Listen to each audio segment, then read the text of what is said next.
영상으로 함께 예배하시는 모든 성도님들과 가정 가운데 하나님 평강에 함께 하시길 축복합니다. 우리 함께 말씀 보도록 하겠습니다. 열왕기하 25장 25절에서 26절 말씀입니다. 열왕기하 25장 25절에서 26절 말씀 우리 함께 읽겠습니다. 7월에 왕족 엘리사마의 손자 느다니아의 아들 이스마엘이 부하 10명을 거느리고 와서 그달리아를 쳐서 죽이고 또 그와 함께 미스바에 있는 유다 사람과 갈대아 사람을 죽인지라. 노소를 막론하고 백성과 군대 장관들이 다 일어나서 애굽으로 갔으니 이는 갈대아 사람을 두려워함이었더라. 아멘. 이렇게 해서 주일 오전 시간 통해서 역대하 말씀 살펴보면서 특별히 이제 남유다 멸망에 대해서 우리 계속 쭉 살펴보고 있습니다. 언약의 신실한 자리에 있지 않았기에 하나님께서 이제 거의 언약 백성으로서의 자리를 잃어버리게 되는 그런 모습이 이제 세세하게 사실은 열왕기하 25장에 표현이 되어 있죠. 성전이 파괴가 되어지고요. 성전 기둥을 또 성전 집기를 이제 훔쳐가는 일들이 발생을 하고 대제사장과 부제사장이 사로잡혀 죽고 또 성전 문지기가 사로잡혀 죽게 되고요. 또 다른 고관들이 또 잡혀 죽게 되고요. 더불어서 다윗의 나라, 다윗의 왕권이 이제 끝이 나게 되는 그 당대 왕이 눈이 뽑혀서 포로를 끌고 그 두 아들은 죽게 되는 그런 일들이 벌어지면서요. 다윗의 나라 또 그 백성들의 언약 백성들 향한 그 지위를 잃어버리게 되는 그 보호가 거쳐버리게 되는 그런 처절한 모습이 기록이 돼. 반대로 사실 이 모습은요. 언약 백성으로 얼마나 그들이 신실하지 않았었던가에 대해서 언약 백성으로서 그들 언약의 하나님을 배신하고 거절하고 대적하였던 모습 얼마나 심각하였던가를 사실 보여주는 모습이 그렇게 멸망당하게 되는 그런 모습들이 기록이 되고 우리 지난주에는 그 와중에 한 중심에 있었던 시드기야 왕의 신실하지 않은 모습에 대해서 하나님의 말씀을 얼마나 대수롭지 않게 생각하는 그런 자리에 있었던가를 여러 가지 모습으로 함께 생각해 봤었는데요. 그런 멸망의 모습 가운데 열왕기하에 흥미로운 기록이 하나 있습니다. 그것이 오늘 읽었던 그달리아라는 사람과 관련되어 있는 모습인데요. 오늘 같이 한번 생각해 보도록 하겠습니다. 그달리아라는 사람에 대해서 먼저 좀 성경에서 어떻게 소개하고 있는가 간단하게 보면요. 그달리아라고도 하기도 하고요. 또 예레미야 같은 경우는 그다랴라고 이제 그 이름 표현되거든요. 예레미야 40장 9절 사반의 손자 아이감의 아들 그다랴가 그들과 그들의 사람들에게 맹세하며 이르되 너희는 갈대아 사람을 섬기기를 두려워하지 말고 그 땅에 살면서 바벨론의 왕을 섬기라 그리하면 너에게 유익하리라 하면서 그달랴 표기가 이제 번역을 하는 상황에서 그렇고요. 그 히브리어 같은 거 헬라어도 그렇고 단어 어미가 우리는 이제 단어 형이 바뀌진 않는데 단어 어미가 이제 변형이 되어서 성조를 표현한다거나 복수 단수를 구분하거나 그런 일들이 발생을 하는데요. 그런 부분에서 단어가 이렇게 사용되어져 있는 그렇게 이렇게 이해할 수 있으면 좋을 것 같고요. 성경에서는 그다랴라는 이름으로 표기가 되고 있는 부분에서 그러면 우리 40장 9절에서도 이렇게 등장을 했지만요. 그를 설명하는 표현이 사반의 손자다라는 얘기죠. 사반이 뭐 하는 사람인가 그러면 그 할아버지 사반이 어떤 사람이었던가. 열왕기하 22장 10절 11절 또 서기관 사반이 왕에게 말하여 이르되 제사장 hil기야가 내게 책을 주더이다 하고 사반이 왕의 앞에서 읽음에 왕이 율법책의 말을 듣자 곧 그의 옷을 찢으니라. 익숙한 대목이죠. 우리 몇 주 전에 살펴봤던 요시아의 개혁의 한 장면이죠. 그가 율법책을 발견하게 되었을 때 그 왕 앞에서 제사장 hil기야가 건네주었던 책을 읽은 사람이 누구냐? 그게 바로 오늘 우리가 살펴볼 그달리아의 할아버지 사반이었고요. 사실 요시아의 개혁의 요시아의 회개에 그 나라 전체를 하나님께로 다시 돌이키는 그 일에 굉장히 이렇게 중추적인 역할을 감당했던 신하 중에 하나로 서기관으로 그렇게 묘사되면서 등장하고 있는 것이 그달리아 할아버지고요. 사실 사반의 손자다라고 표현되고 혈통적인 묘사도 될 수 있지만 그의 정체성, 또는 그가 무장되어지고 있던 신앙의 한 모습을 묘사하는 표현으로도 보일 수 있고요. 실제로 사실은 그달리아는 그런 사람이지, 그런 놀라운 하나님 앞에 바로 서기 위해 수고하였던 할아버지를 가지고 있는 손자 같은 그런 하나님의 경외하고 특별히 선지자 예레미야를 통해 전해주신 하나님의 말씀에 신실하기 위해서 걸어갔던 그런 사람으로 소개되어지는데요. 그런 사반의 손자였고요.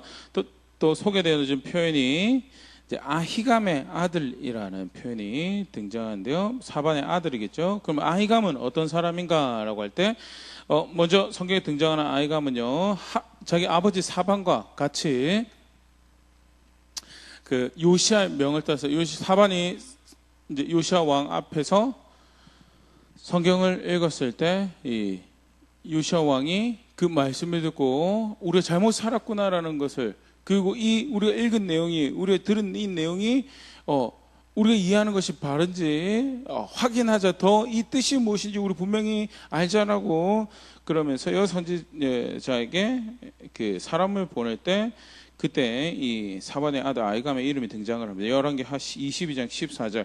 이에 제사장 hil기야와 또 아히감과 악볼과 사반과 아사야가 여선지자 훌다에게로 나아가니 그는 하라스의 손자 디가의 아들로서 예복을 주관하는 살룸의 아내라. 예루살렘 둘째 구역에 거주하였더라. 그들이 그와 더불어 말하매 하면서 여선지자 훌다에게 가서 메시지를 물을 때 그때 동참하였던 사람 중에 하나로 이렇게 등장을 하고 있고요. 역시 아버지 사반과 더불어서 요시아 왕의 개혁에 중추적인 역할을 감당했던 사람으로 그렇게 성경에, 그래서 구체적으로 하나님 뜻이 뭔지 확인하는 그런 일도 왕의 명을 쫓아서 수행을 하는 그런 사람이었고요. 그런 아버지였다라는 것. 더불어서 아히감의 이름이 또 어디서 나오냐면요, 예레미야 26장 24절을 사반의 아들 아히감의 손이 예레미야를 도와줘 그를 백성의 손에 내어주지 아니하여 죽이지 못하게 하니라. 예레미야가 하나님께서 메시지를 주셔서 하나님의 말씀을 전하는데 왕도 그렇고요, 그 메시지를 들었던 백성들도 그렇고 예레미야가 전해주는 메시지가 마음에 들지 않아요. 오히려 반민족적이고 반국가적이고 반사회적인 그런 메시지를 전하기 때문에 예레미야를 죽이려고 하죠. 그런데 그때 백성들의 손에서 예레미야를 이제 목숨을 건질 수 있도록 도왔던 사람이 아히감이었고요. 이런 모습들은요, 적어도 예레미야가 하는 이야기가 하나님께로부터 하나님의 말씀으로 그렇게 들었던 그런 사람이고, 요시아 왕 때와 더불어서 사실 요시아 왕 이후에는 우리가 공부했었지만 그 아들 때 손자 때 이르러서는 굉장히 신앙적으로 혼탁했던 그런 시대고요. 예레미야 선지자는 물론 예레미야하고 다양한 선지자들이 활동을 하였지만 굉장히 외로운 목소리를 내는 그런 하나님의 사람들, 그럼에도 몇 안 되는 지지자로 또 서포터로 그렇게 하나님을 경외하는 그런 아버지였다라는 것이 아히감에 대한 설명이고요. 그런 아버지의 아들이 누구냐? 그달리아였다는 것에 대해서. 더불어서 또 그달리아에 대해서 성경에 소개하고 있는 대목 중에 하나가 이제 예레미야 36장 25절 26절인데요. 엘라단과 들라야와 그마랴가 왕께 두루마리를 불사르지 말도, 여기 두루마리 예레미야 선지자가 한 이야기를 기록한 두루마리죠. 아뢰어도 왕이 듣지 아니하였으며, 26절 왕의 아들 여라무엘과 아스리엘과 아들 스라야와 압디엘의 아들 셀레마에게 명령하여 서기관 바룩과 선지자 예레미야를 잡으라 하였으나 여호와께서 그들을 숨기셨더라. 하나님께서 전해주시는 메시지를 기록한 두루마리를 태우라고 할 때 이제 그것을 저지하는 사람 중에 이름 중에 하나가 들라야라는 사람이 25절에 보면 등장을 하는데요. 흥미롭게도 그 헬라어 번역본의 이 들라야의 이름을 고돌라야라고 번역을 한 부분에서 이제 추정이죠.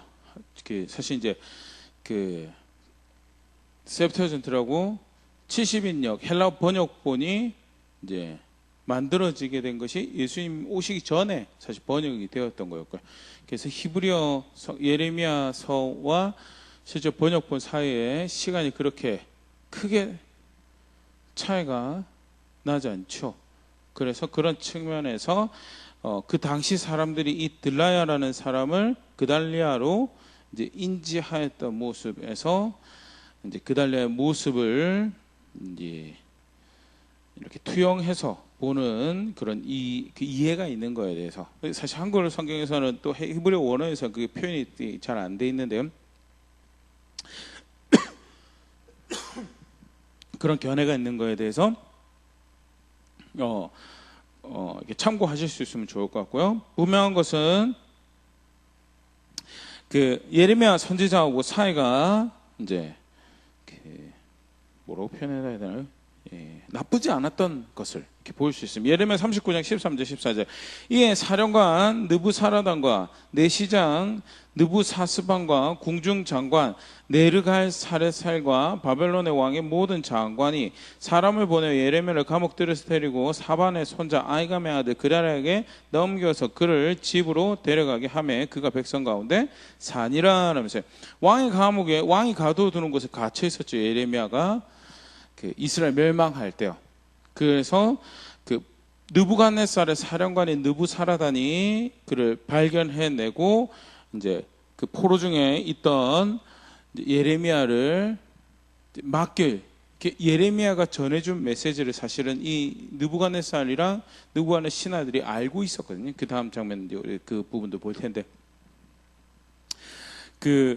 그래서 이 아집과 독선으로 또 잘못된 선민 사상으로 가득해서 하나님의 말씀을 받아들이지 못했던 무리들 가운데서 그래도 그나마 이제 정치적인 입장에서 볼 때는 이제 바벨론적인 성향을 보여주었고 백성들에게도 이렇게 어필할 수 있는 그런 존재였기 때문에 예레미야에 대해서 이제 예레미야를 왕의 감옥에서 포로 중에서 떼어넣어서 보살핌을 요청을 이렇게 맡길 때 그달리아에게 맡기는 모습을 볼 수 있고요. 이러한 모습이 선지자 예레미야와 그달리아의 관계를 이제 유추해 볼 수 있는 그런 장면으로 이제 학자들이 이야기 앞에 예레미야 36장의 경우도 그렇고요. 이제 39장의 경우도 그렇고 이제 그달리아가 선지자 예레미야와 이렇게 영어로는 그냥 프렌드라고 표현하는데 우리 친구 개념이랑 좀 이렇게 그러니까 그 예레미야에게 신실한 그런 자리에 있었던 사람인 것을 성경 안에서 우리가 보일 수 있고요. 더불어서 이제 이 그달리아가 그러면 어떻게 이제 그 바벨론 지금 보면 우리도 알 수 있지만 멸망에서 포로로 잡고 힘들게 하는 가운데 그달리아에게 맡겨라라고 할 만큼 그달리아가 바벨론 사람들이 볼 때도 나쁘지 않은 자리에 있었던 것을 이렇게 보이시고요. 나중에 결국 그달리아가 이 일종의 새로운 점령지죠. 이 유대 지역에 대해서 이제 바벨론의 책임자로 이제 세워지게 되는데요. 그런 배경을 우리가 좀 알 수 있는 대목이 어디냐면 예레미야 29장 3절에서 5절 말씀입니다. 유다 왕 시드기야가 바벨론으로 보내어 바벨론의 왕 느부갓네살에게로 가게 한 사반의 아들 엘라사와 히게야의 아들 그말의 편으로 말하되 여기서 말하는 것은 시드기야가 말했다는 게 아니고요. 그 앞에 1절부터 보면 예레미야가 이야기한 것을 이제 기록을 하고 있는데 예레미야가 누구에게 이야기를 하냐면 엘라사와 그마랴 편으로. 근데 그 엘라사와 그마랴가 누구냐? 유다왕 시드기야가 보냈던 사람이다라는 것이 3절 표현이고요. 그러면 이제 무엇을 이야기하려고 사반의 아들을 히드기야의 아들을 통해서 이야기를 하는가? 4절 만군의 여호와 이스라엘 하나님 여호와 하나님께서 예루살렘에서 바벨론으로 사로잡혀 가게 한 모든 포로에게 이와 같이 말씀하시니라. 5절 너는 집을 짓고 거기에 살며 텃밭을 만들고 그 열매를 먹으라. 빨리 못 돌아올 거다라는. 거기 가서 마치 빨리 여호와께서 구원해 주실 것처럼 어떤 그 거짓 선지자는 2년 만에 돌아올 것이다라는 메시지를 전달하였고 뭐 격려가 되죠. 뭐 그래. 근데 거짜다라니. 그래서 예레미야가 아니다라고 거기 가서 그들을 위해서 바벨론 땅의 평화를 위해서 기도하고 거기서 집을 짓고 삶의 텃밭을 만들고 그 열매를 먹고 거기서 아예 정착해서 살 것처럼 살아라고 70년 동안 살아야 될 것이니까 거기 살고 바벨론을 위해서 기도하고 그게 지금 하나님께서 너희를 향해서 가지고 있는 계획이고 하나님 뜻 목적하신 거다라는 것을 누굴 통해서 전달하냐면 사반의 아들 엘라사와 힐기야 아들 그말의 편에서 이야기를 하게 되고요. 그러니까 여기서 사반의 아들 엘라사는 우리가 오늘 살펴보는 그달리아의 중에 집안 어른 중에 한 명이죠. 아버지 형제들 중에 이제 삼촌이 될지 그 큰아버지가 될지는 정확하게 알 수는 없으나 아버지 형제 중에 한 명으로 알 수 있고요. 그 속칭 말하는 정치적 중도파죠. 민족주의적 열심으로 끝까지 우리는 바벨론하고 맞서 싸워야 됩니다.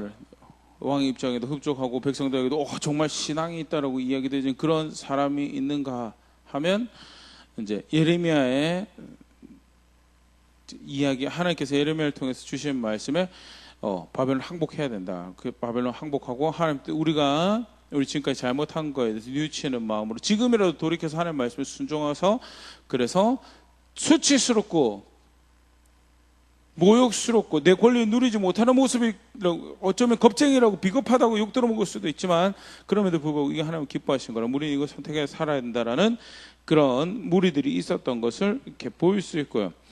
특히 사반의 집 안에 그 예레미야가 그 일을 그 메시지를 가감없이 전달할 수 있는 사람이 있었던 걸로 봐서요.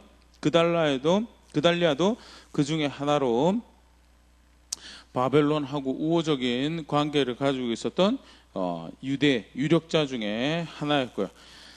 때마침 예루살렘이 이제 함락을 당하게 됐을 때 느부갓네살이 이제 일을 맡게 돼 11개 25장 22절 유다 땅에 머물러 있는 백성은 그 바벨론 왕 느부갓네살이 남긴 자라 왕이 사반의 손자 아이감의 아들 그달리아가 관할하게 하였더라. 그래서 총독이라고 이야기할 수 있을까 하는데 그 학자들이 볼 때 그 그달리아에게 유대인이었던 그달리아에게 사실은 이 일을 맡겼던 것은 총독이라는 완전히 식민지라는 개념에서 이제 유대 땅을 행정구역화 시키다기보다는 점령을 하였지만 그 나라 사람을 리더로 세워서 빨리 그 땅의 안정화를 가져오게 하고 그리고 이제 함께 살아갈 수 있려는 그런 목적을 가지고 있었던 것이 아닐까라고 이제 추정을 하게 되고 실제로 이제 그달리아의 통치 아래서 이 백성들이 누렸던 모습들이 바벨론의 간섭이 그렇게 크지 않았던 것을 이제 볼 수 있는 것들을 이제 보일 수 있는데요. 어쨌든 그달리아가 요시야의 개혁에 함께하고 또 예레미야 선지자에게 신실했던 그런 할아버지 아버지를 둔 그런 아들이었고 그 가운데 하나님 말씀을 존중하고 일찌감치 걸음을 결정할 수 있었던 그런 사람이었던 것에 대해서 사실 굉장히 아름다운 모습 중에 하나죠. 할아버지와 아버지의 본을 쫓아서 신앙생활하는 것이 결국 이제 책임자가 됐다라 돼서 훌륭하다라고 이야기하기보다는요. 그 다음에 이제 그달리아가 보여주는 이 모습이 굉장히 큰 위로가 되는 모습인데요. 나라가 어쨌든 그렇게 망해버렸습니다. 성전이 불타서 없어지고요. 예루살렘은 더 이상 보호받지 못한 도시가 됐어요. 성벽이 느헤미야가 성벽을 짓기 전까지는 보호받지 못한 이스라엘 모든 보호가 떠나버린 그런 것을 이제 적나라하게 보여주는 상태가 예루살렘이었고요. 그런 상태에서 바벨론의 칼과 창끝을 피해서 온 유대 백성들 뿔뿔이 흩어지고 남아있는 자들도 사실은 굉장히 비참하고 어려운 삶을 살아가는데 이제 그달리아가 유대 사람이 바벨론에 의해서 권위를 부여받고 책임자가 되었다라는 소식이요. 격려가 위로가 되죠. 실제로 그리고 그달리아가 그 책임을 맡고 관할했던 모습이 그런 모습이 예레미야 40장 9절 12절에 이런 이제 말씀이 기록된 사반의 손자 아이감의 아들 그달리아가 그들과 그들의 사람들에게 맹세하며 이르되 너희는 갈대아 사람을 섬기기 두려워하지 말고 이 땅에 살면서 바벨론의 왕을 섬기라. 그러면 너에게 유익하리라. 바벨론 왕을 섬기라라고 이야기하면 우리도 식민 역사가 있죠. 굉장히 매국노 같은 어떻게 유대 사람이면서 그런 이야기를 할 수 있을까라고 했는데요. 예레미야가 했던 이야기가 사실은 바벨론 왕을 하나님은 이미 이 땅의 백성을 뱉어내기로 결정을 하셨고 항복하고 섬기라. 그럼 죽지 않을 것이다라는 것이 하나님이 백성에게 살 길로 주신 선택지였죠. 그달리아가 그 말을 그대로 전달하면서요. 10절 보라 나는 미스바에 살면서 너에게 오는 갈대아 사람을 섬기리니 너희는 포도주와 여름 과일과 기름을 모아 그릇 저장하고 너희가 얻은 성읍들에서 살라 하니라.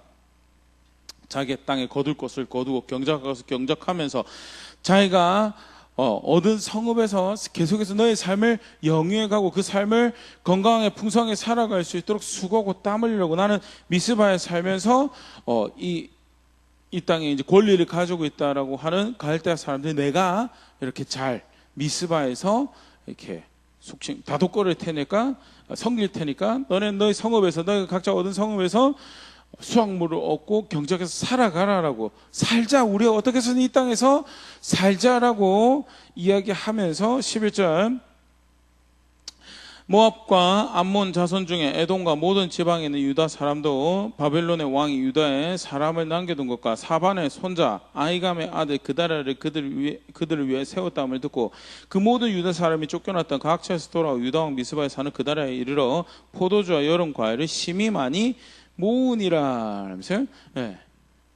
사람들이 도망갔던 사람들이 바벨론을 피해서 갈대아 사람들을 피해서 그 칼과 창을 피해서 도망갔던 사람들이 자기 성읍 예루살렘 유대 땅으로 다시 돌아와요. 그리고 여름 수확물을 거두고 이제 거기서 이제 경작하고 살아갈 다시 심판받아 망했지만 하나님 쫓아내신 것은 쫓겨난 사람들도 포로로 끌려간 사람들도 있고 남겨진 사람들 남겨진 대로 버림받은 땅이 되지 않도록 경작하고 살아갈 수 있도록 사실 어떻게 보면 하나님은 그달랴를 통해서 진노 중에라도 긍휼을 베푸신 거죠.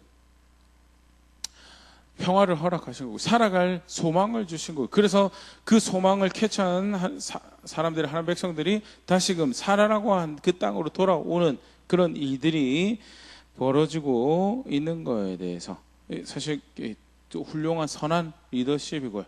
하나님 말씀 순종한 가운데 좋은 영향력을 펼쳐갈 수 있는 그런 직임을 얻고 실제로 그런 아름다운 영향력을 펼쳐가는 그런 그달랴의 모습, 특별히 열왕기하 나라가 망해가는 상황 가운데 하나님께서 놀라운 은혜를 백성 가운데 그래도 하나님 백성 진노 중에 긍휼을 베푸신 하나님이신 것을 보여주는 그런 대목이죠. 그달랴를 리더로 삼았다는 게요.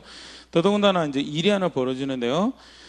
40장 13절 16절 말씀 중에 이제 그달랴를 도망갔던 나라 중에서 다시 찾아 이렇게 그달랴가 리더가 됐다는 책임자가 됐다는 이야기를 듣고 이제 찾아오는 사람들 중에 하나가 가레아 아들 요하난이라는 사람이 이제 등장을 합니다. 일종의 바벨론을 대적해서 싸우던 레지스탕스나 어떤 군의 책임을 맡고 있던 그런 존재로 학자들은 해석 이해를 하는데요. 그 가레아 아들 요하난과 들에 있던 모든 군 지휘관들이 미스바에 사는 그달랴에게 이르러 그에게 이르되 암몬 자손의 왕 바알리스가 너의 생명을 빼앗으려 하니 느다냐의 아들 이스마엘을 보낸 줄 네가 아느냐 하되 아이감의 아들 그달랴가 믿지 아니한지라.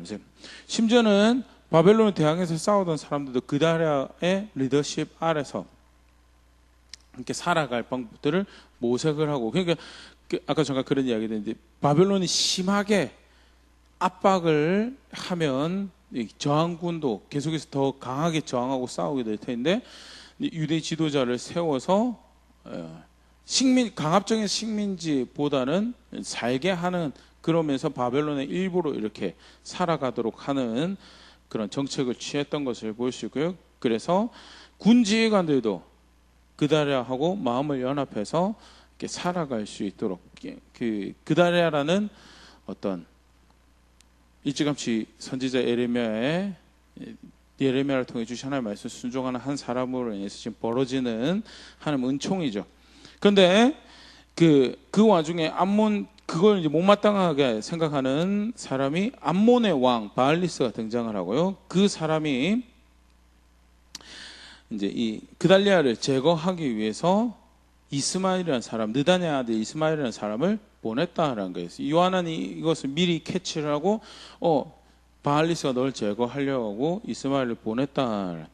15절 가레 아들 요하난이 미스바에서 그들에게 비밀이 말하여 이르되 청하노니 내가 가서 사람이 모르게 느다냐 아들 이스마엘을 죽이게 하라. 어찌하여 그가 너의 생명을 빼앗겨 내게 모인 모든 유다 사람을 흩어지게 하며 유다의 남은 자로 멸망을 당하게 하려 하니라. 암살하자는, 몰래 가서 사람들 모르게 이스마엘을 네가 죽인 걸로 하지 않고 적당한 선에서 이스마엘을 처리를 해서 너의 정치적 입지를 공고하게 하고, 어떻게 보면 이제 그달랴 입장에서는 너의 권력을 그렇게 스스로 보신하는 그 일을 위해서 사용하자라는 그런 이제 이야기를 하게 되면서 이 지금 그달랴에 관하여 유다에 벌어지고 있는 이들이 이렇게 표현합니다. 하나님의 사람이 그를 중심으로 해서 모여서 그를 중심으로 해서 이 남겨진 땅에서라도 그나마 평화를 누리고 살아가게 된 것을 네가 그렇게 없어지고 나면, 제거당하고 나면, 죽고 나면 잃어버리게 되니까, 그게 실제로 앞에 살펴봤던 것처럼 그달리아를 통해서 하나님께서 그 남겨진 백성들을 베푸신 은총이, 자비가, 평화가 있었던 것을 보일 수 있고요. 순종하는, 아까 잠깐 한 번 더 얘기 드리면요, 집안 참 정말 아름다운 신앙의 집안인 것 같아요.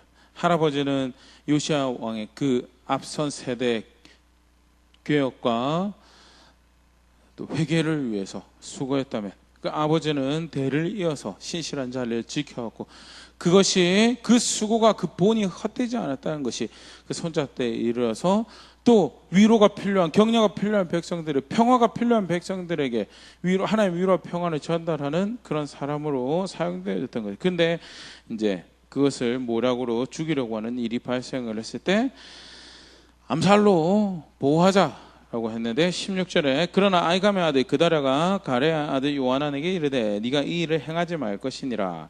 네가 이스마엘에 대하여 한 말은 진정이 아니니라 하니라. 한편 정치적으로 보면 조금 안타까운 모습이죠. 차라리 어떤 분은 좀 책임감 없는 거 아니냐, 자기 자리를 지키려고 노력을 했었어야지, 그런 중차대한 책임을 맡고도 어떻게 이렇게 쉽게 결정을 해버리냐라고 생각을 할 수도 있는데요. 그런데 사실 굉장히 훌륭한 또 좋은 모습이 된 게요, 적어도 자기한테 책임을 맡긴 존재가 느부갓네살 왕이었기에, 바벨론의 점령국의 왕이었기 때문에 자기에게 주어진 권력을 자기를 위한 힘으로 삼고, 자기에게 주어진 권력을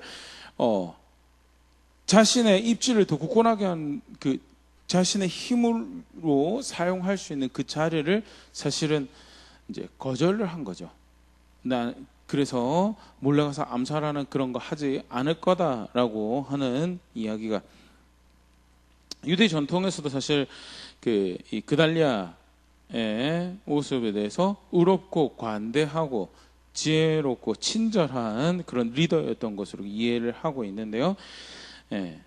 굉장히 이렇게 성경에서 그를 소개하는 방법이, 정치적 방법이 분명히 쓸 수 있는, 열왕기를 우리가 좀 같이 공부했지만 왕들이 그런 방법을 쓸 줄 몰랐던 것이, 하나님 백성은 순진해서 그런 거 쓸 줄 몰라요?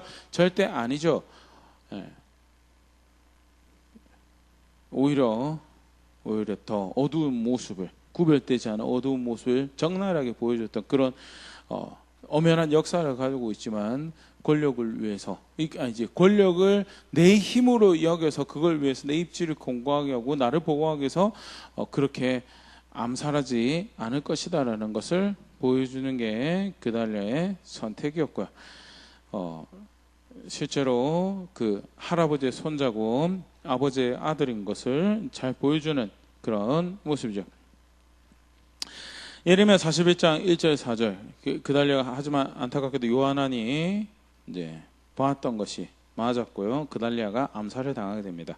예레미야 41장 1절 4절 일곱째 달 왕의 종친 엘리사마의 손자 느다냐의 아들로서 왕의 장관이 이스마엘이 10사람과 함께 미스바로 가서 아이감의 아들 그다랴에게 이르러 미스바에서 함께 떡을 먹다가 이스마엘이 와서 자기 신하들 자기 이제 10명을 데리고 와서 그다랴에게 와서 함께 이제 식사를 하는 거죠. 2절에 느다냐의 아들 이스마엘과 그와 함께 있던 10사람이 일어나 바벨론의 왕의 그 땅을 위임했던 사반의 손자 아이감의 아들 그다랴를 칼로 쳐 죽였고 이스마엘이 또 미스바에서 그다랴와 함께 있던 모든 유다 사람과 거기에 있는 갈대아 군사를 죽였더라.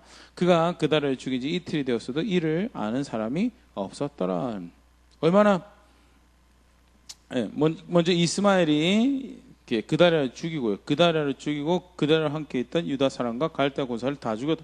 얼마나 깡그리 다 죽였던지 이틀 동안 그다랴가 죽은 것을 아는 사람이 없었더라. 굉장히 참혹한 일을 저지르게 했는데 그러면 왜 이런 일을 저질렀는가라고 할 때 앞에 요하난이 경고를 했던 것처럼 암몬 왕이 이제 이 이스마엘을 부추겼던 것을 볼 수 있죠.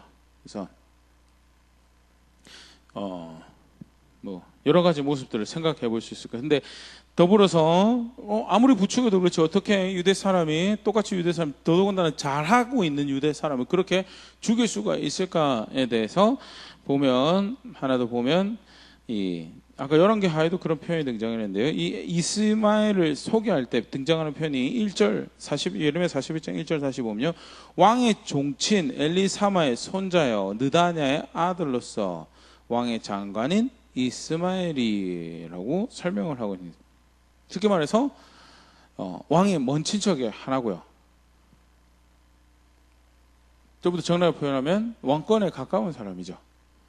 그러니까 다윗의 혈통으로 왕권에 가까운 사람이었다라는 것에 대해서 적어도 리더가 되면 내가 네 리더가 돼야지 그게 이스라엘 나라로서 정상인 것이 아닌가라는 그런 생각을 할 수 있는 사람이고 그를 부추기는 그런 거짓된 선민 다윗의 나라에 대한 잘못된 이해를 가지고 있었던 사람들이 아마 주변에 있었던 사람 그것을 그 욕심을 부추겼던 것이 암몬 왕이고 그 이제 삼박자가 다 맞아 떨어져 간 거죠. 아무리 암몬 왕이 부추겨도 백성을 사랑하는 마음에서 사실은 또는 심판받아서 그렇게 하나님이 다윗의 나라를 멸망시켰다는 것에 대해서 제대로 인지를 하고 있었으면 아무리 자기가 다윗의 혈통이더라도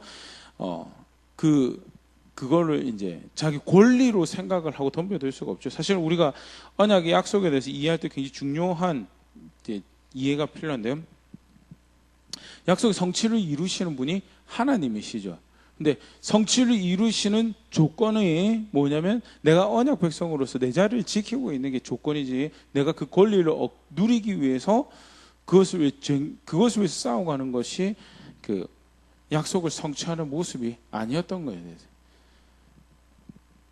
왕자를 지키기 위해서 싸워가는 것이 그게 왕으로 주신 약속을 그걸 계속해서 누리는 모습이 아니었고요.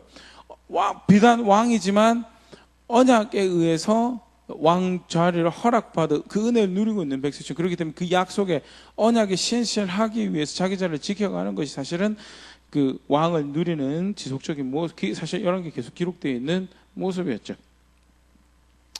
그런데 이스마엘이 그런 이해보다는 욕심에 더 충실했던 그런 사람이에요. 일단은 우리가 좀 전에 봤던 41장 1절 4절 모습 보면 그가 굉장히 공격적이고 폭력적인 그런 성향의 사람이었고요. 사실은 이게 그런 표현 자체가 폭력적이었다는 자체가 기본적으로 하나님 말씀에 존중하는 그런 모습이 없었던 것에 대해서 깡그리 다 그런 식으로 죽여버렸다라는 것이 한 번 더 등장을 합니다. 이스마엘이 얼마나 무고하게 피를 흘릴 수 있는 사람이며 동시에 얼마나 욕심을 따라 살아가는 사람이고 그것이 그달리아를 죽인 이면의 모습인 것 성경은 그렇게 소개를 하고 있는데요. 계속 이어지는 장면에서 예레미야 41장 5절에서 8절에 그때 사람 80명이 자기들의 수염을 깎고 옷을 찢고 몸에 상처를 내고 손에 소재물과 유향을 가지고 세겜과 실로와 사마리아로부터 와서 여호와의 성전으로 나아가려 한지라. 여기 여호와의 성전, 이렇게 무너진 성전이죠. 무너진 성전, 그 터라도 가서 이제 제사를 하려고요. 이 학자들 입장에서는 불로 지펴서 하는 제사는 이제 다 이 집기들로 다 빼앗겨 있는 상태에서 향을 피우고 뭐 뿌리고 하는 그런 형태의 기본적인 제사들을 하려고. 하지만 이 본백성들이 가지고 있었던 이 이해를 다시 한번 적나라하게 보여주시는 대목인데, 무너졌어도 정한 장소는 정한 장소다라는, 무너졌어도 폐허가 됐어도 정한 장소는 정한 장소였기 때문에 애통하는 마음을 수염을 깎는다는 것 사실은 굉장히 치욕스러운 모습이죠.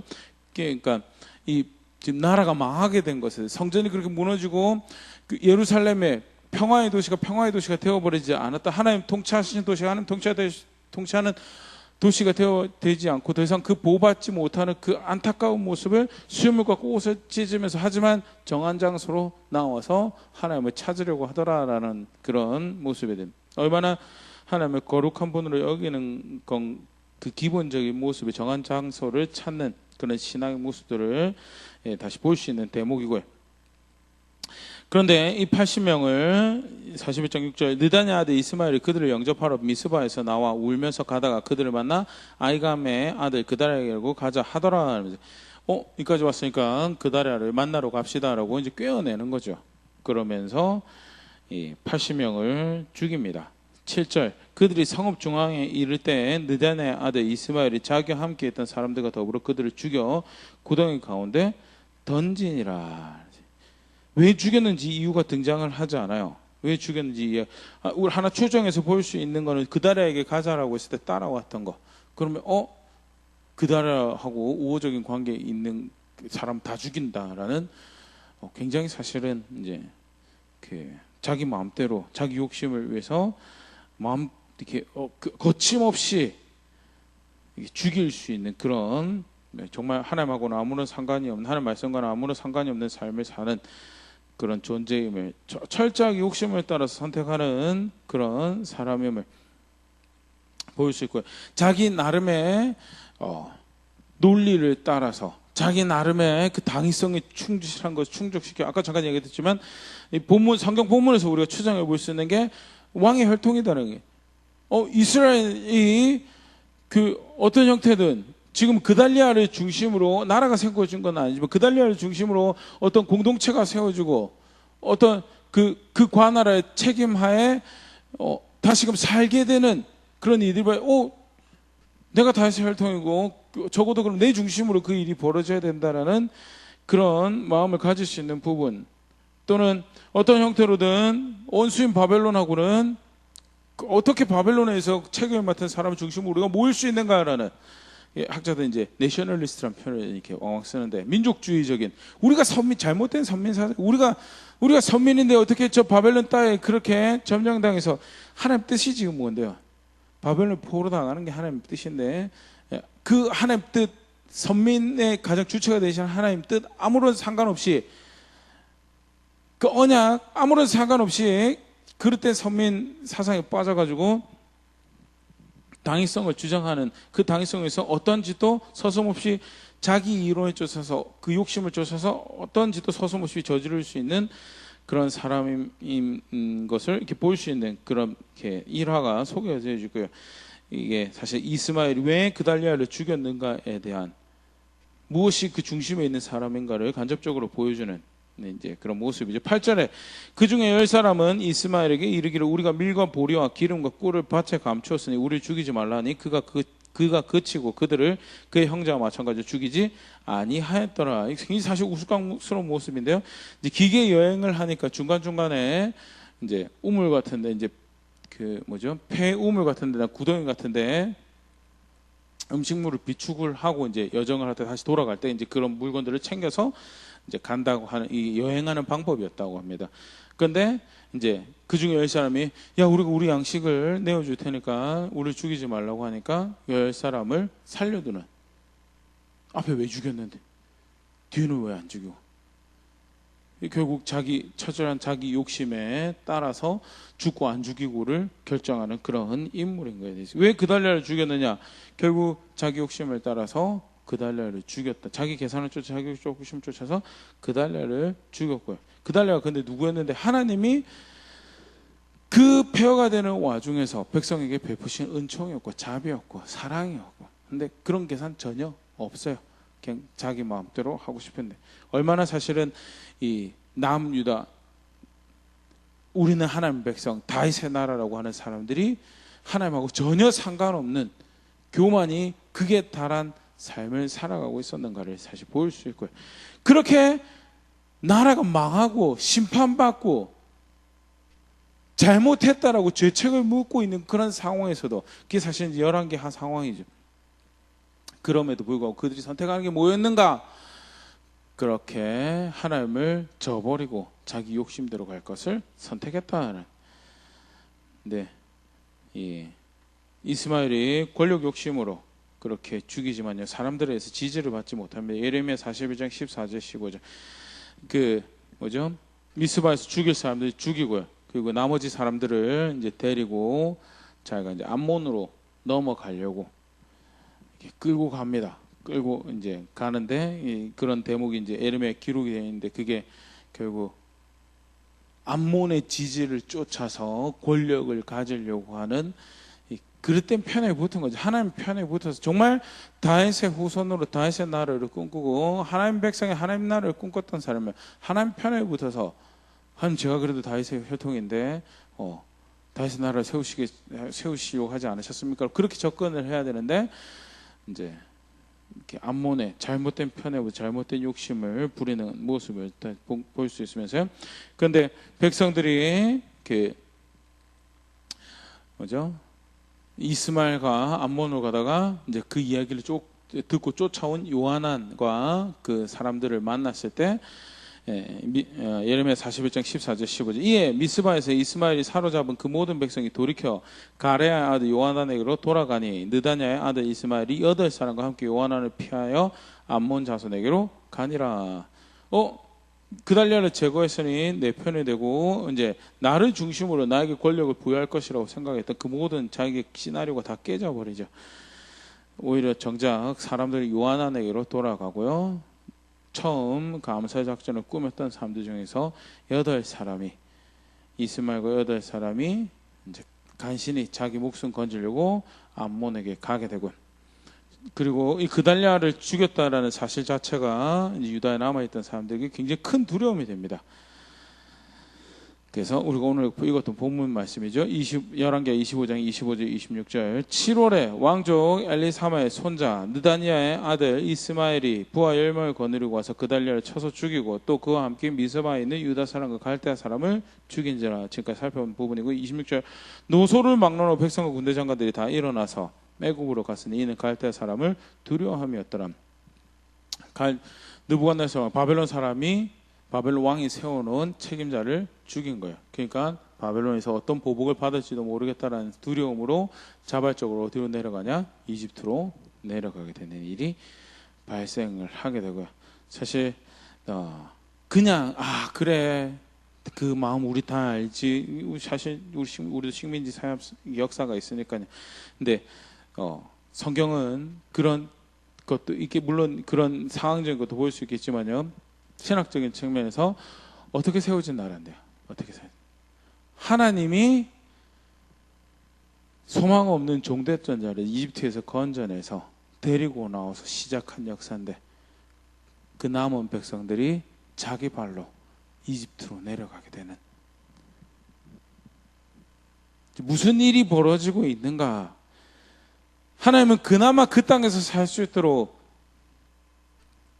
두 번째 평화를 그달랴를 통해서 주셨는데, 결국 자기 욕심 쫓아서 그거 거절하고 그거 죽이고 소망이 없고 죽임 나오고 미래가 없는 땅이었던 이집트로 자기들 걸음으로 다시 내려가 버리더라라는 것으로 이제 그렇게 결과가 이렇게 기록이 되어 있는 것이 오늘 우리가 살펴본 그달랴의 죽음과 관련된 안타까운, 정말 안타까운 백성의 상태의 모습을 이제 보여주고 있는 모습인데요. 다시 한 번 더 우리가 분명히 볼 수 있는 게 있습니다. 왜 이스마엘이 그달리아를 죽였을까? 왜 있어요? 결국 자기 욕심의 결과죠. 하나님 말씀, 하나님 존중하는 거 하나도 없고 하나님 말씀 존중하는, 그럼에도 불구하고 뭐예요? 우리는 다윗의 나라의 백성이고 그 하나님 나라의 백성이고 아브라함의 우선이고, 아까 잠깐 그런 표현도 해요. 그릇된 선민 사상이다. 그릇된. 우린 교회고 우린 성도고 우리는 하나님 나라 소속된 하나님 나라 갈 사람들이고, 그럼 뭐가 뒷받침돼야 되는 거예요? 언약에 충실한 자리에 있는 게, 어떻게 해서는 하나님 말씀 존중하고 언약 백성처럼 섬기는 주가 있는 백성처럼 살아가는 게 사실은 그 약속을 이야기할 수 있는 최소한의 뭐 그걸 했기 때문에 그 구원을 누릴 것이다라고 행위로 구원받는 것을 이야기하는 게, 적어도 믿고 있는다라고 하면, 그 하나님을 신뢰하고 신앙을 가지고 있다라고 하면 최소한의 그런 자리에 있는 게, 그게 그 성취를 바라는 모습인데, 그거는 오간데 하나도 없고 욕심 부리면서 그릇된 선민선에 그릇된 욕심을 쫓아서 자비하신 하나님을 배신하는, 또 그 자리에서 거역하고 거절하고 반역하고 있는 어처구니 없는 백성의 모습을 다시 확인하는 사건이 열왕기 25장에 기록되어 있는 그달리아의 죽음에, 남유다 멸망 관련해서 학자들이 시간적인 순서로 볼 때 그 예루살렘 멸망하고 한 5년 정도 있다가 발생한 사건으로 그렇게 추정을 하는데요. 굉장히 안타까운 모습인 것 동시에 그 사람의 욕심이 얼마나 무서운가를 다시 한 번 더 볼 수 있는 그런 대목이기도 합니다. 3차 침공이 세 차례, 유다 역사 마지막 세 차례 똑같은 왕에 의해서 침략을 당합니다. 1차 침략 때 이미 포로가 발생하고 성전이 수탈을 당하게 되고, 2차 침공도 마찬가지예요. 3차 침공 이제 완전히 망했어요. 성전까지 무너지고, 적어도 성전이 무너지고 포로로 끌려갔기 때문에 이때는 분명히 이제 백성들이 예레미야가 틀린 것이 아니고, 예레미야가 하는 말씀이 정말, 예레미야가 전해준 이야기가 정말 하나님께로부터 온 말씀이었구나라는 걸 확인하고 그 앞에 겸손할 수 있는 기회죠. 그리고 다시금 하나님, 여호와 하나님께 은총을 구할 수 있는 계기가 되는, 겸손할 수 있는, 마음이 낮아질 수 있는 기회가 돼. 그런데 그 상황이, 그 지경이 되고 나서도 그릇된 선민사상에 그릇된 권리를 추구하는 욕심을 쫓아서 욕심 부리면요, 눈도 어두워지고, 이 방법이 없어요. 약이 없어요. 여긴. 오늘 말씀 가지고 다시 정직하게 돌아볼 수 있으면 좋을 것 같습니다. 말씀 다시 보면요, 그달리아라는 사람의 존재를 통해서 아는 백성을 생각하시는 하나님의 은혜로우심, 자비로우심 다시 볼 수 있으리라 생각되어지는데요. 그달리아가 그 자리를 위해서 일찌감치 기반도 쌓고 관계도 하고 그 자리를 향해서 달려왔다고 생각지 않습니다. 할아버지 때 또 아버지에 이어서 신실하게 하나님의 말씀을 따라 살아왔던 것이 하나님이 그 일을 위해서 준비한 상태가 됐죠. 그것이 그가 정작 그 책임 맡은 자리에 가서 보니까 그의 성품도 준비가 되어 있었고, 그의 통치하는, 관할하는 백성을 사랑하는 모습입니다. 그가 하나님 앞에서 준비된 사람이었구나라는. 그래서 성전도 없어지고 다음 성벽도 없어지고 살 소망이 끊겨져 있는 그 백성들에게 다시 돌아와서 우리가 그래도 저 땅에서 다시 살아갈 수 있겠다라는 작은, 그 앞에와 평화는 다르지만 좀 작은 평화가, 끌려갔던 사람들은 이제 70년 돌아올 터인데 끌려가지 못하고 그 땅에 남겨있던 사람들에게 적어도 최소한의 살 소망을 제공하시는, 은혜를 제공하시는 하나님에 대해서 그달리아 사람 존재를 통해서 보일 수 있는, 누가 그 그달리아를 통해 주시는 하나님의 은총을, 그 은혜를 걷어찾는가. 욕심을 쫓아가 살아가는 삶이 그것을 걷어찾고, 오히려 그것은 자신을 해할 뿐만 아니라 하나님 백성들을 자기의 나라 백성이라고 생각하는 사람들이 해하는 그런 결과였다는. 왜 그런 일을 했는가? 그릇된 욕심에서 비롯된 욕심을 쫓아가는 애시당초 욕심을 쫓아가는 그런 자리에 이르지 않도록 자기를 계속해서 이렇게 다스리고 빚어가고 하는 싸움을 계속 해가야 되는 건데, 한순간이죠. 앞불산 나는 이런 권리가, 나는 이런 성경을 받아 이런 것들을 누려야 되는데 그거 하나하나 꺾어오고 그거 하나하나 싸우고, 하나님 뭐 기뻐하시, 하나님 뭐 원하시, 그거 익혀가는 게 성도고 그게 신앙이죠. 나는 어느 자리에 있는가. 혹시 경고가 1차, 2차, 3차 누적되어 가고 있는데 못 알아듣고